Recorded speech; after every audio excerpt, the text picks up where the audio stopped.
Usa ka pagtuo,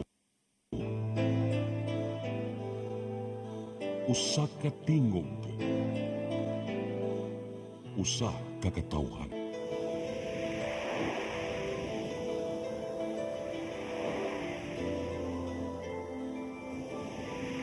Cebu Catholic Television Network.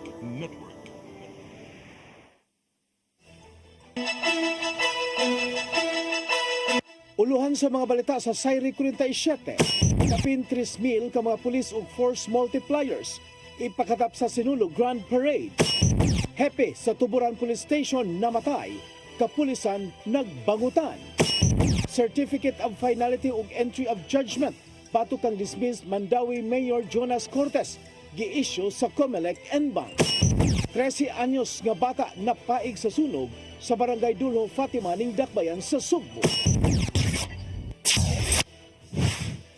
Sugbo, Kabisayan ug Mindanao, Pilipinas ug katawhan kutos maabot sa tong Sibya sa tibuok kalibutan mayong hapon.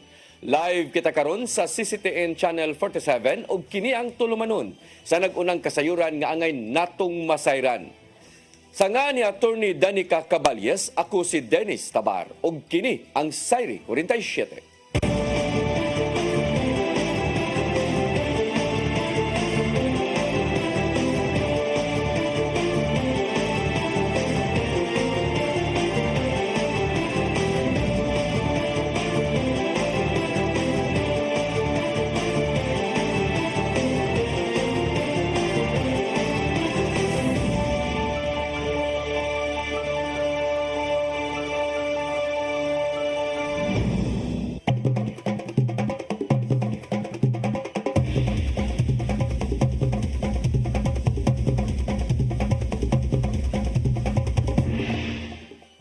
O karon sa kompletong detalye sa atong mga balita, kapin 3,000 ka mga pulis o mga force multipliers ipakatap sa Cebu City Police Office atol sa Sinulog Grand Parade.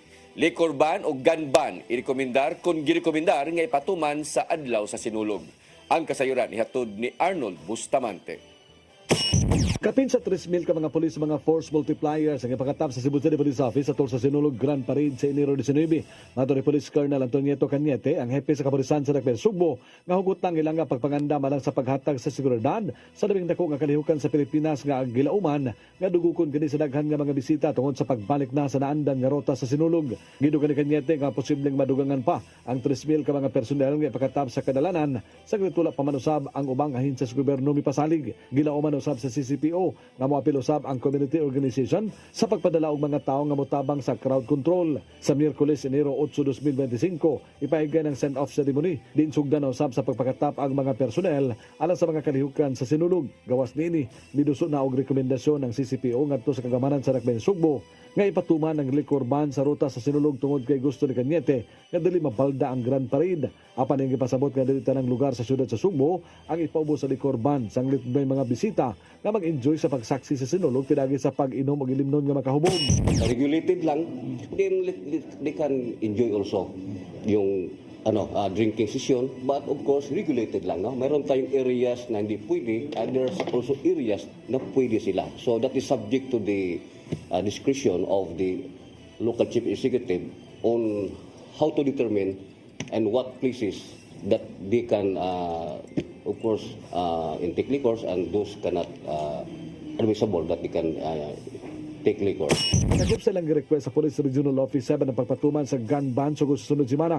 Gawas sa mga uniform personnel nga ipakatap doon sa sila mga nakasibilyan nga mga pulis din ang ilang trabaho maura ang pagpaniid sa mga kawatan nga musuot sa bagang duot sa mga tao. Gipangandaman na kini sa CCPO tungod kay matag tuig ang mga mangunguot gikan sa Luzon ang modayo sa Dakbayan Sugbo aron din hinausab sila muhimog krimen. Tungod ni niauhag ang kapulisan sa publiko nga magbinantayon sila mga gamit. Lakip na kadto nga mga debotong katoliko nga mga bisita gikan sa laing-laing lugar nga mosulod sa Basilica Minor del Santo Niño nga magmatngon sila mga mahalong butang sama sa cellular phones, kwarta guban pa kay bisan na mga kawatan mosulod na sa mga simbahan.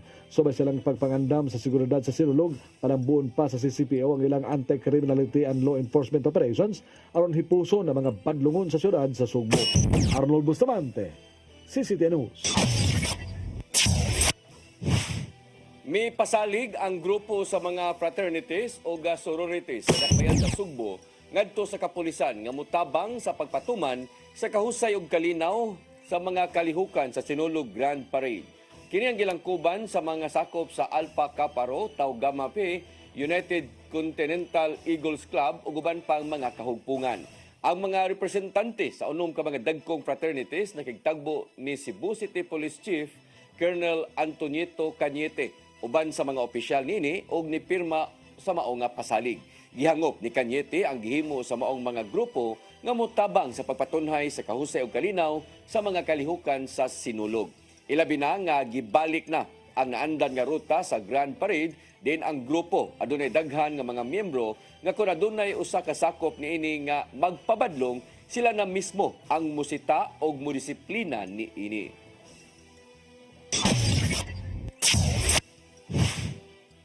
Bisan unsang street party duol sa parade nga ruta sa kapistahan sa balaang bata karong Enero 19, hugot nga gidili sa kagamhanan sa syudad sa Sugbo.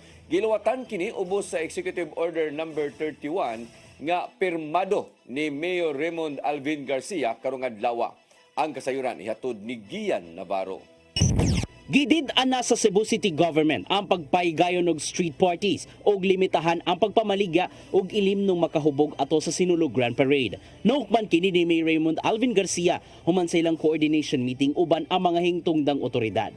Ubos sa Executive Order number 31, gituyo ni Garcia ang manghukom aron masiguro ang kaluwasan ug kahapsay sa palibot. Di gyud tukdan ang bisan unsang street parties duol na sa ruta sa parada gikan sa alas 12 sa tungang gabi sa Enero 19 hangtod na sa alas 10 sa gabi adlaw sa kapistahan. Samtang ipatuman ng liquor ban tibok adlaw ato sa Sinulog Grand Parade apan libkason kini pasado alas 10 na sa gabi o di ba kahamahuman ang grand finale. Kinahanglan walay baligyang bisan unsang ilim nung makahubog sulod sa 300-meter radius gikan sa parade route. Did anusab ang pag-serve og alcoholic drinks gamit ang makabuak nga baso aron dili magamit isip hait nga hinagibang. Giawhag ni Mayor Garcia ang mga establishmento nga makagamit og pansayan alang sa tanang mga mamyesta, customer man o dili. Kinahanglan functionable kung magamit ang CCTV cameras sa mga establishmento ubos sa kasamtangang mga ordinansa sa dakbayan.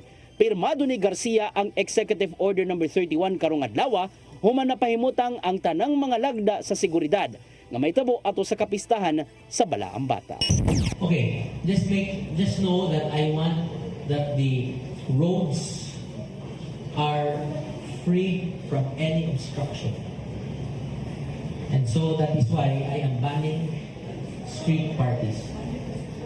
The conduct of street parties is strictly prohibited in any area within Cebu City from January 18 to January 19, 2025. This is to ensure that public thoroughfares are free from any disruption and obstruction which may affect immediate emergency response or rescue operations and rendition of government services. Gian Navarro, CCTN News. Gilugwayan sa Philippine Coast Guard 7 ang registration sa mga sakinang pangdagat nga musalmot sa Fluvial Parade atol sa bispera sa Pista Senior. Matod sa Coast Guard nga kutob lang sa Enero 10 ang pagdawat sa mga vessels o sakyanan sa pangdagat nga moapil sa prosesyon. Anaa pa sa 48 ka mga sakyanang pandagat ang nakaparehistro na ug nihatag sa mga gipahigayon nga kung gipangayo nga mga rekisitos.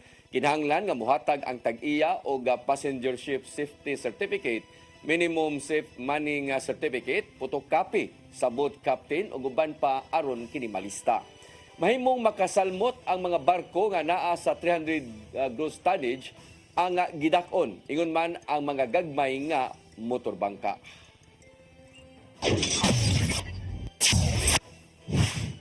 Kapulisan sa probinsya sa Sugbo nagbangutan sa kalit nga pagtaliwan sa hipi sa Tuburan Police Station niadtong nga Sabado.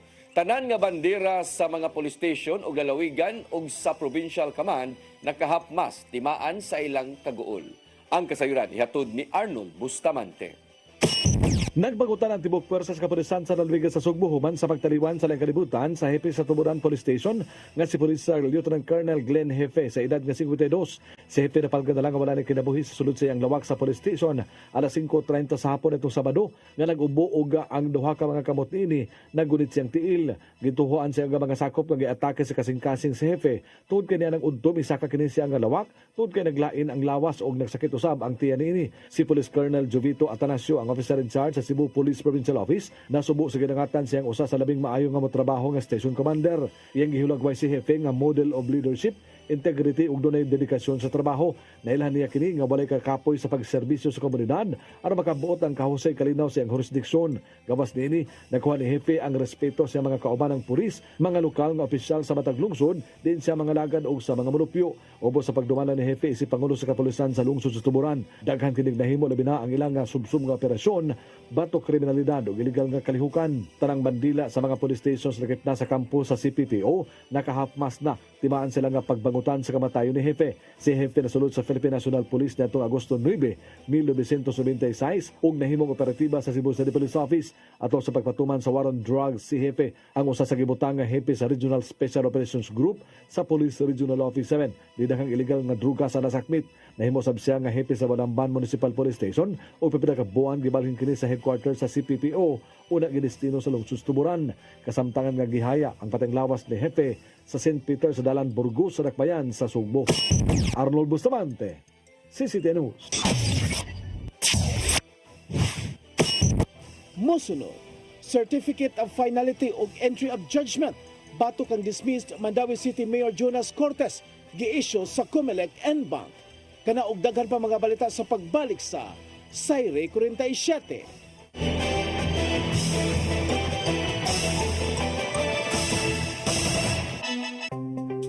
Discover the beauty of the Philippines.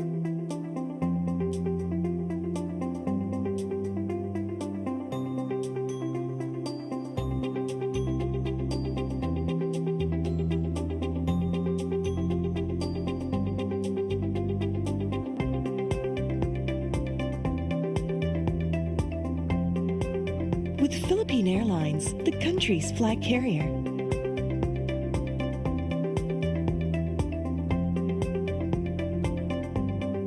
The airline that lets you feel the warmth of the nation.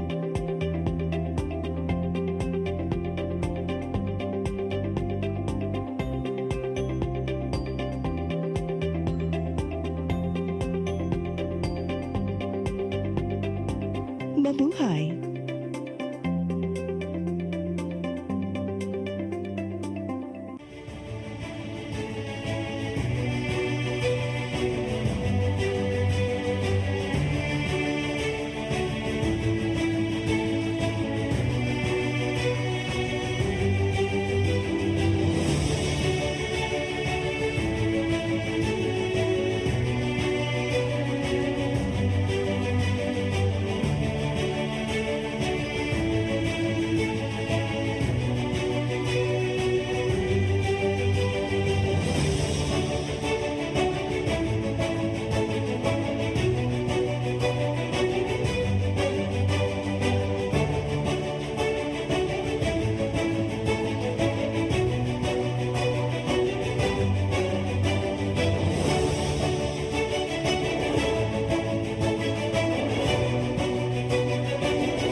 Start today. Unlock the secret to a healthier you. You're worth it. Health is wealth. Health plus. Easy flow. Health Mix plus. Health is wealth.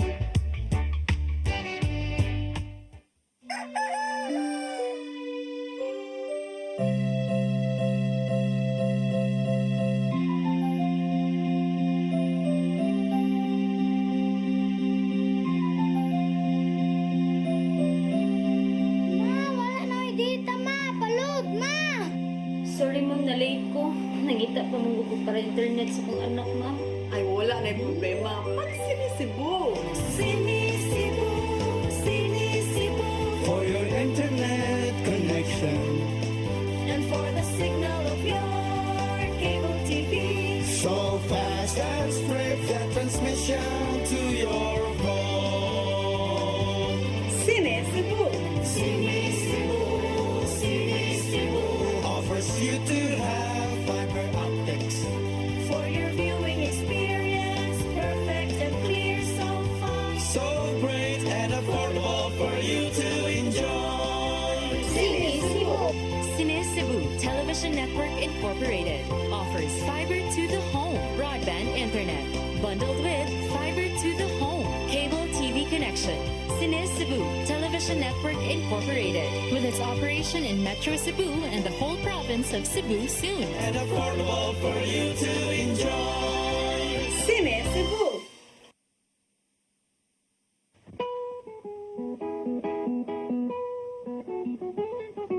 Caridad Sanchez, usa sa pinakamaayong character actress sa Philippine cinema. Sa iyang kabatanon, iyang danggong mahimong abogado, apan may patibabaw ang iyang gugma sa pag-arte. Estudyante pa lang, dihang nagkasul sa Visayan movies sa iyang unang pelikulang Giuluhan o Di Makaling. Gisundan kini sa pipila pa ka Visayan movies hangtod nga nahatagan og break sa LVN Studios sa Manila. Sa ubay-ubayng pelikulang iyang nahimo, siya gipasidunggan og Lifetime Achievement Award sa Star Awards niadtong 1999. Nahimong Best Supporting Actress sa FAMAS o Film Academy of the Philippines sa mga pelikulang Bagong Buwan ug Maalala Mo Kaya the Movie. Hangtod karon, si Caridad Sanchez aktibo sa show business. Da ang tingog sa mga Subuanon kakanunay nagpaluyo kaniya. Caridad Sanchez, Karmo sa Subo, Subuano ni. Ang kinabuhi, puno sa hagit. Sugpil na ka, Dria! Ay, paginarte! Pagdita ka! Puno sa pangutana. Bata pa gani ka kayo? Naguyab-uyab na ka? Kinsa man ang mga sakitin ato din ay karoon ang kinsa. Kung si buti mo'y pasabot na di. Puno sa luha. Pagpili pang ako nga imong anak o kanay imong mga babae. Kasuko. Yung ano pa? Ano itang ka ni Papa? Apang bisan mangit-ngit pa ang imong kalibutan, aduna pa'y nagpahiping kahayag. Aduna ka pa'y kasambungan.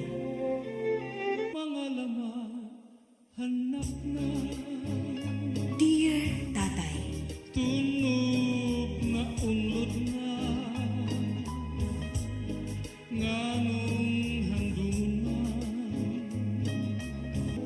Wailain paagi aron masabtan nato ang Biblia.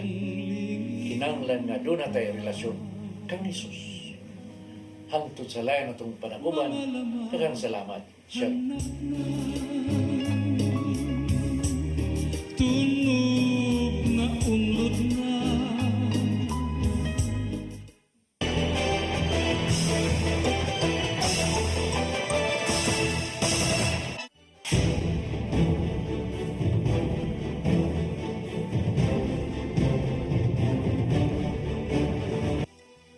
Balik sa atong mga balita, Commission on Elections na-issue og Certificate of Finality o Entry of Judgment sa naghimpit sa pagtangtang na kang dismiss Mayor Jonas Cortez sa listahan sa mga kandidato sa pagkamayor sa Mandawi. Ang kasayuran ihatod ni Mary Rose Sagarino. Sa Certificate of Finality ug Entry of Judgment nga gi-issue sa Comelec and Bank ni atong Sabado nga nagkutlo sa 1993 Comelec Rules of Procedures, hingpit nang gitangtang nga pagkakandidato pagkamayor si dismissed Mayor Jonas Cortez. Ang lagda nag-ingon nga ang tanang mga desisyon o resolusyon sa Comelec and Bank mahimong final ug executory human sa 5 ka adlaw gikan sa promulgation niini gawas kumpugngan sa Korte Suprema. Si Cortez gihatagan og kopya sa resolusyon nga nag-deny sa iyang motion for reconsideration niadtong Disyembre 27. Sa resolusyon sa Comelec and Bank nga gipirmahan ni Commissioner Genesis M. Gatdula. Matud niini nga kung walay temporary restraining order nga gipagawas ang Korte Suprema sud sa 5 ka adlaw gikan sa pagkadawat sa partido sa resolusyon mahimo na kining final ug executory. Ang kanselasyon sa kandidatura ni Cortez nagsumikad sa pasangil nga si Cortez nakahimo og material misrepresentation tungod ni sangat sa certificate of candidacy taliwa sa giatubang nga dismissal order sa ombudsman. Samtang sa pamahayag sa kampo ni Cortez nag-ingon nga magpabilin nga ligon ang kanhi mayor nga depensahan ang iyang constitutional right sa pagdagan sa eleksyon pagpatigbabaw sa kabubuton sa katawhan. Matud pa nga aduna nay gisangat nga petition for certiorari sa Korte Suprema na ngayo og injunction, status quo order o pagwagtang sa dili makiangayon nga mga proseso sa Comelec pagkansela sa kandidatura. Dugang pa nga ang gibuhat sa Comelec mahagiton aron makuha ang usa ka temporary restraining order sud sa gikatakda nga timeline. Ilabi na nga ang pagpahibaw sa desisyon sa NBank gi-issue sa katapusang oras sa katapusang adlaw sa pagtrabaho sa tuig nga walay higayon nga mulihok tungod kay ang mga opisina sa gobyerno nagpabilin nga sirado sud sa 5 ka adlaw. Samtang sa iyang bahin si Mayor Glenn Bercede kinsa ka aliado og running mate ni Cortez malaumon nga makalansar pa pagkamayor sa dakbayan si Cortez. As team Mandawi member ko anjud confident pa ni nga makadagan nga Supreme Court is the highest court of the land. Mo na naglaom ng nga basig. Mo na hopeful, mo na yung hopeful. Giawhag ni Bercede ang ilang supporters nga dili mawadaan og paglaom og magpaabot sa desisyon sa Korte Suprema. Mandawihan nun, let us be calm, kulat lang ta, di lang ta na magsikwanan sa social media nga kung sa'y mabutang diha, kadagan kay mga trolls niya. Nga both sides ha, nga trolls ha. Ang ato lang, let us wait. Kung sa'y come up og decision ng Supreme Court. Mary Rose Sagarino, CCTN News. Governor Gwendolyn Garcia mihangyo sa Department of Environment and Natural Resources dinhi sa Rion 7 nga magbatod og klarong baruganan kabahin sa quarry. Subay kini sa pakisusi sa ubang nga cement plants sa lalawigan. Ang kasayuran ihatod ni Gian Navarro. Gihangyo ni Gobernador Gwendolyn Garcia ang Department of Environment and Natural Resources o ubang attached agencies nga magbaton og klarong baruganan bahin sa quarrying. Gikatingalahan niya ang dagan sa operasyon sa ubang mga planta sa semento ning lalawigan sa Sugbo nga giingong milapas sa gitugutang Mineral Processing Sharing Agreement kun MPSA diin mao kana ang luna nga gitugutan sa pagkubkob sa yuta. Buot susihon sa Cebu Provincial Government amaw mga planta aron mahisubay kung nakalapas ba sila sa environmental laws o dili. Sumapa ni Garcia nga dunay ubang mga planta nga nagkubkob sa ilang yuta nga halos duol na sa mga Pinoy-anan. Alang niya, usa lang kini kapag panagang aron dili na masubli pa ang halapad nga landslide sa Naga City netong 2018. Maumpog nga niya ang giingong indiscriminate quarrying. Ipa-investigar tayo mo tanan because I wouldn't mind. Ug magsira mo o ipasira ta mo. We cannot afford this anymore. Kung mao ni magpadayon, first of all, if you continue to pose danger to people's lives, you cannot bring back lives. Para sa pod aning nakahurot na nato nga gikot-kot na nilag maayo. Di naman na mabalik. Una nang giluwatan og cease and desist order ang apulan niadtong Disyembre 2024 aron susihon ang planta sud sa 30 ka adlaw. Apil silang gisukit-sukit karon mao ang Tayheo Cement sa lungsod sa San Fernando. Subayon nila ang ubang mga hingtungdang ahensya kung nasunod ba sa gihatag nga gidak-on sa lana ang pagkubkob aron makakuha og raw materials. Dungan usab sa pagduda sa Kapitolyo nga sukwahi sa gitugutan ubos sa MPSA ang quarrying. Kung MPSA holder ka, nag-extract ka, you are supposed to report to MGB pila ang volume nga na-extracted nimo. The thing is, MGB, maybe they don't have the personnel or capability, enough manpower to validate. So they rely on the report of the MPSA holders, Apoland or Solid Earth. Navarro, CCTN News.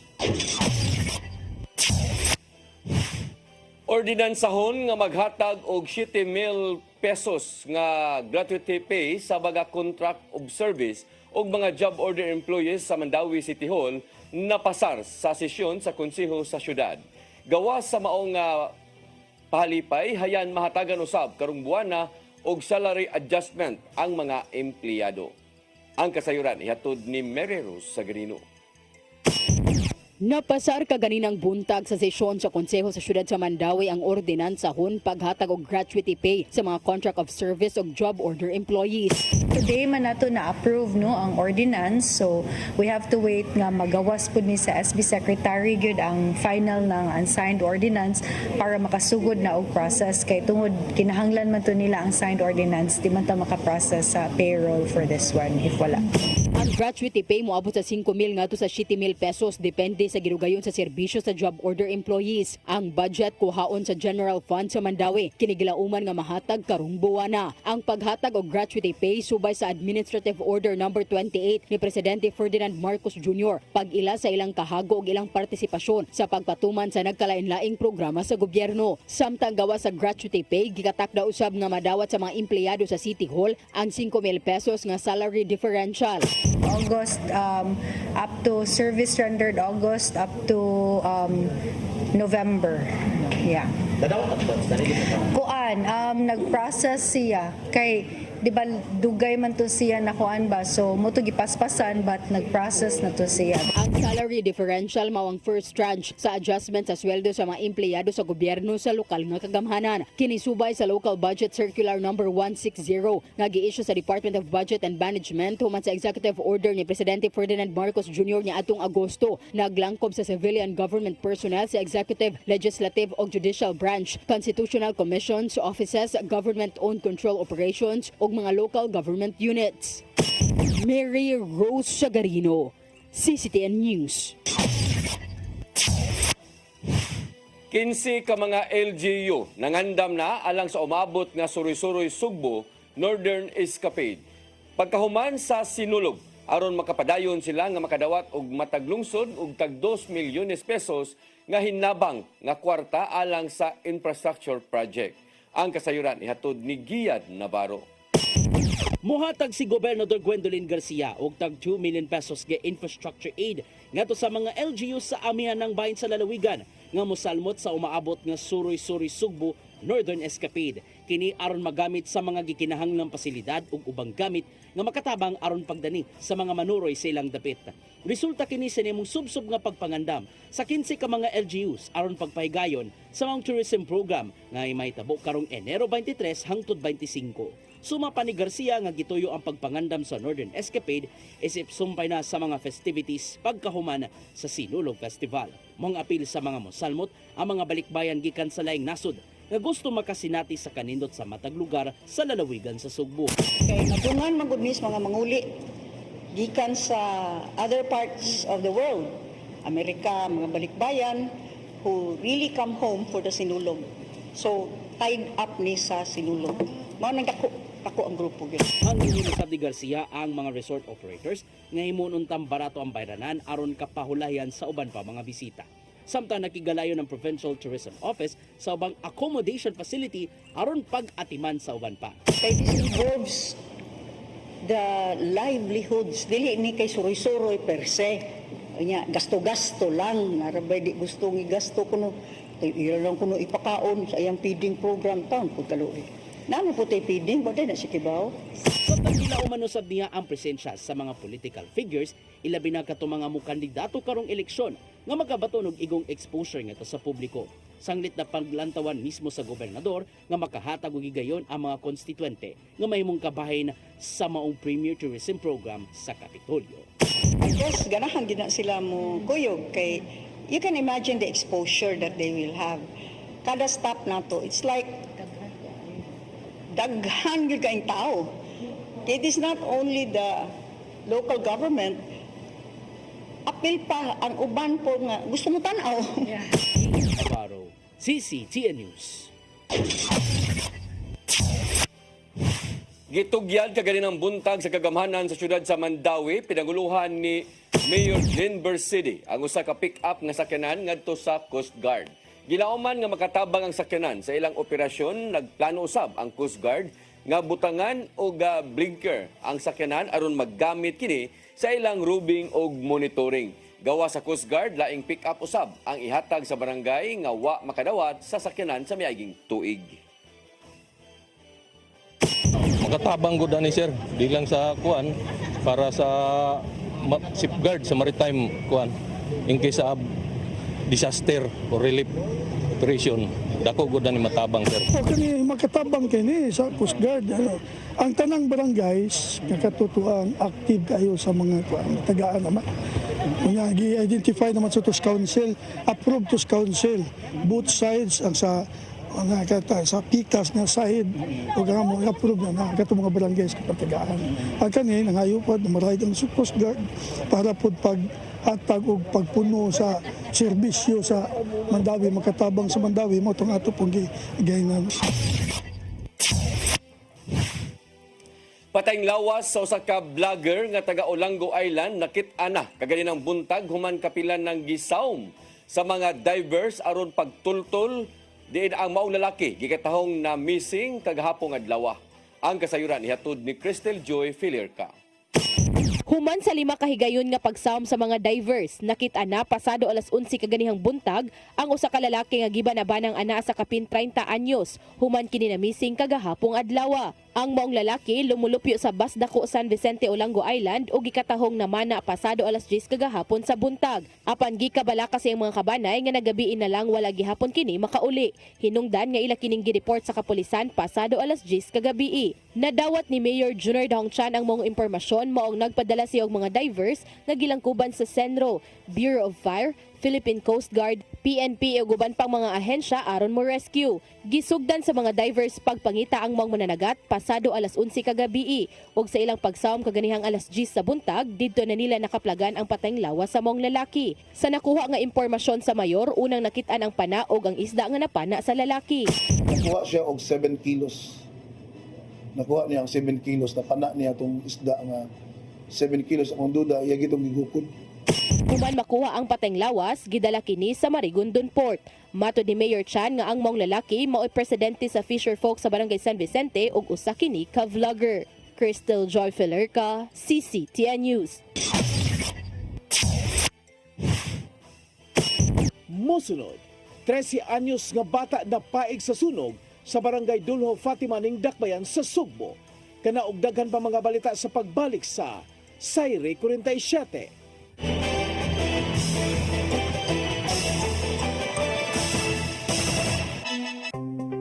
Discover the beauty of the Philippines.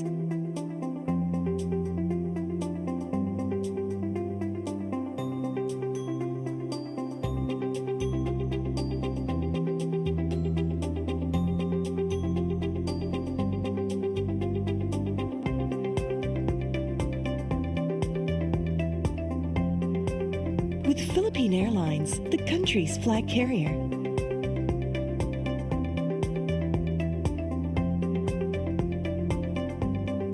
The airline that lets you feel the warmth of the nation.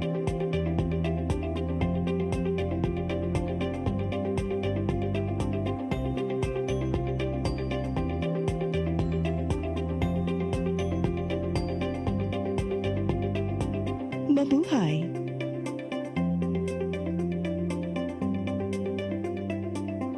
Let your appetite be just right at Sixto and Bening Meat Store. Sixto and Bening Meat Store specializes in chorizo, tocino, beef, and pork tapa. Sixto and Bening Meat Store is located at stall number 4849, Unit 1, Meat Section at the Carbon Public Market, Cebu City, with telephone numbers 256-1581 and 259-6569. It's the place where you can find the best meat deal in town. Buying your fresh meat at a low price? Come to Sixto and Bening Meat Store. Kung chicharon ang sumsuman, snack o pangsudan, Chilen ang anging banatan. Chilen Chicharon, available at SM Supermarkets and Hypermart Metro Manila. Also at Guadalupe Corner, Envelas and V. Rama Street and at 078 M. Pacania Street, Tisa, Cebu City. Ask for more if you can taste the flavor of Chilen Chicharon. Chilen Chicharon.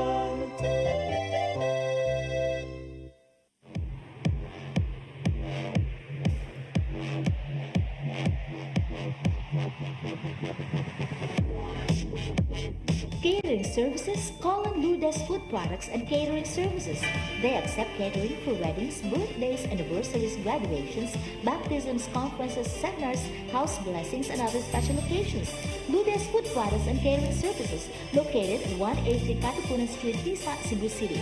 For reservations, contact Lourdes Gomez. Telephone numbers 2626643 and 2618072 and cell phone number 0925-893-3888 and 0922-875-1158. Lourdes Food Products and Catering Services is willing to serve you.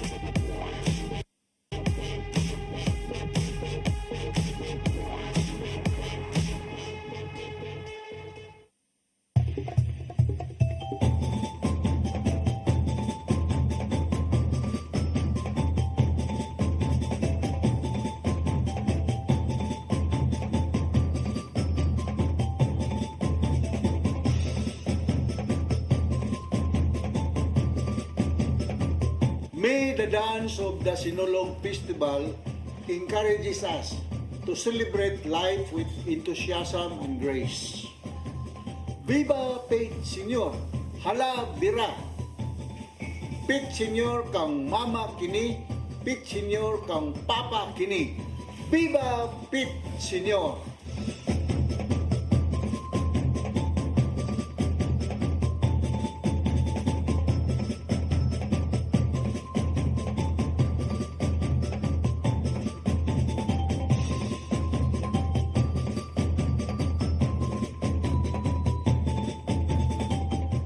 Your path to a new start. Nutrition, Exercise and elimination. water, Sunlight. temperance, Air. rest and recreation. And most of all, Trust in God. Learn from our doctors. Be blessed by the testimonies of our overcomers. Ang inyong programa, Alam sa may sakit, walay sakit, ug dili ganahan magkasakit. OzoneMed Wellness Clinic News Start. Mapapanood every Saturday 8 to 9 a.m. Og ang replay airing matag Miyerkules 1:00 hangtod 2:00 sa hapon. Dinhilang sa CCTN Channel 47. New Start, OzoneMed Health and Wellness Talk.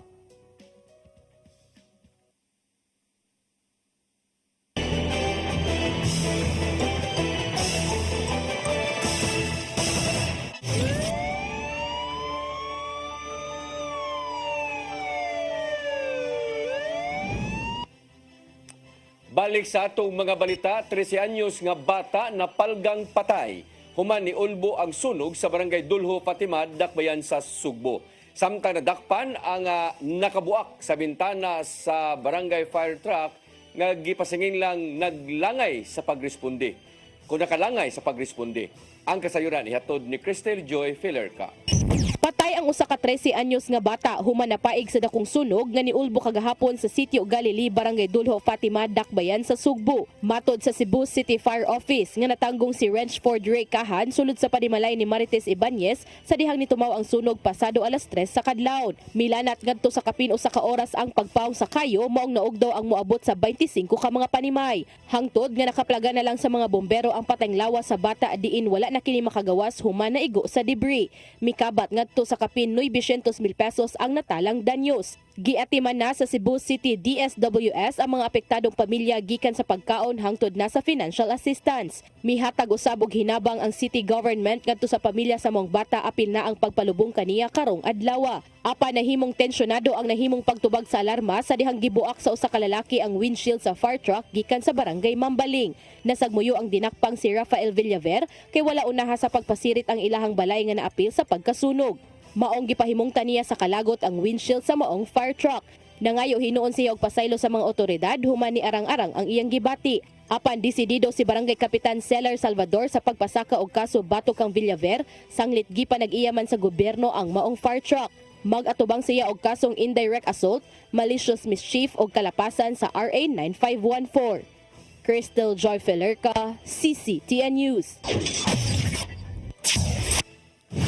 Upat ka mga tao apil ang usa ka senior citizens na angol sa pagkahunlak sa pipila ka bahin sa boardwalk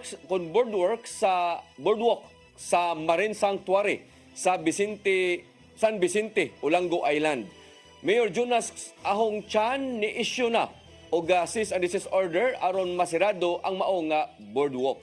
Ang kasayuran ihatod pagbalik ni Crystal Joy Filierca. Naangol ang upat ka mga individual human mo collapse ang pipila ka bahin sa boardwalk sa Marine Sanctuary sa San Vicente, Olango Island pasado alas 2 sa hapon ni adtong Disyembre 26, tuig 2024. Ato sa insidente, ang pamilya ni Ray Lugo padung nauntang mogawas sa sanctuary. Sa dihang anaa na sila sa tunga-tunga nga dapit, nahunlak ang boardwalk, hinungdan nga silang 13 ka mga sakop sa ilang pamilya og higala ang nangatagak. Meters ang gitason sa boardwalk. So nag-collapse siya. So ang naunang katagak akong asawa, iyang gidipinsahan akong mama nga dili makuan kay itito naman akong mama dili mahagsa nga to sa dagat. Kay ug ako maguwang nagdipinsahan sila mo to nga ning-collapse gyud ang mga 10 meters to estimate lang. Tungod ni ini, nahiagom og samad sa ngabil ang iyang 82 anyos nga inahan, samtang nakaangkon og mga bunog sa nagkadiyang parte sa lawas ang iyang 43 anyos nga asawa og 49 anyos nga maguwang. Samtang nakaangkon og samad sa ulo ang usa niya kahigala. Apan usa sa gireklamo ni Ray mao ang walay emergency response sa Marine Sanctuary ug sila na lang mismo mo'y naninguha nga makahawas sa dagat. Ako lang ikakuan mama kay wala sila emergency response team. So nagtawag ako maguwang, nagsagit, tabang kay na emergency wala gyud no. May na lang kay silang duha sa iyang higala nag-agi og training sa pag-rescue, maong sila na lang mismo ang nag-rescue sa iyang pamilya. Hinuon sigon pa ni Ray nga giabaga sa management ang nagasto sa tambalanan sa mga naangol. Apan usa sa iyang gustong mahitabo ang mapulihan ang mga gamit nga nangaguba ato sa maong insidente. Sama na lang sa cellphone sa iyang anak og relo sa iyang asawa. Nang hinaot usab siyang maaksyonan ang maong boardwalk nga mahimo kining luwas para sa mga mobisita sa sanctuary. Sa pagkakutlo ning balita, wala pa makuhaay og habig ang management sa maong sanctuary og kapitan sa naisgutang barangay. Apan nibutyag si Mayor Junior Dahong Chan nga sa iyang pakisusi, walay mga bata og senior citizen ang gitugutang makalabang sa maong boardwalk, apan tungod kay kaila sa pamilya ang nagbantay, ila kining gipasulod. It so happen lang because ang katong ni sulod kaila lang sa mga trabahante. Motong gi-allow nila ang senior citizen. Gidugang sa mayor nga human sa insidente, gipasirad-an dayon niya ang maong boardwalk. Ug karong adlaw, opisyal na siyang nagpadala og cease and desist order para sa pagsirado niini. Sigon pa niyang naghuwat pa siya sa rekomendasyon sa City Engineering Office ug Office of the Building Official kung luwas ba ang maong boardwalk sa mga lokal ug mga turista. Crystal Joy Filierca, CCTN News. Mo kadtong naglangkob sa atong mga balita sa Sayre 47, sa nga ni Attorney Danica Caballes, ako si Dennis Tabar. Hangtod ugma, dinig hapon sa inyong paboritong tulumanon, Sayre 47.